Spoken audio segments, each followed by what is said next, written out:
Payroll version 2 tutorial. First, make a copy. Second, add employee.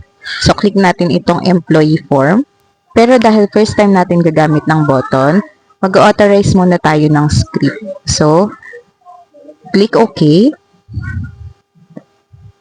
Click advance and unsave.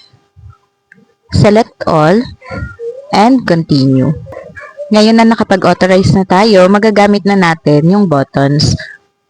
So, lalabas na itong employee form. I-fill out lang natin yan. So, maglalagay lang akong sample dito. So, fill out name, gender, birth date, address, and etc.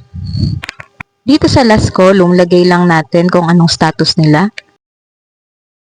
After that, pwede na tayong pumunta sa BTR. Customize lang natin yung shift, yung oras ng shift. Ayan, kung merong dalawa, lagay lang natin dyan. Then, after that, pwede na tayong mag-fill out sa DTR. Click DTR form button and select nyo lang start date. For example, is February 1 and February 15. Then, select yung name and generate. Yan. Then, dito, ilalagay nyo isa-isa yung time in and time out. So, dito, skip na lang yung rest day. Automatically, yung late and OT, mag-auto-compute na yan. After that, click save and clear. So, lahat ng record mapupunta dito sa DTR. Sa taas, makikita nyo yung total transaction, kung ilan na yung late amount, and OT amount. So, adjustment log for salary adjustment and deduction log para naman sa lahat ng deductions katulad ng SSS, Pag-ibig, PhilHealth, or cash advance.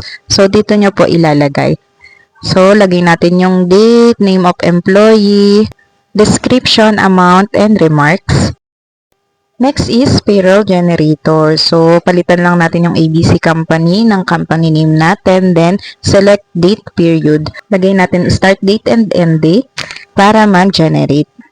Kung gusto natin tong i-print, go to file. Then, select print sa pinakababa.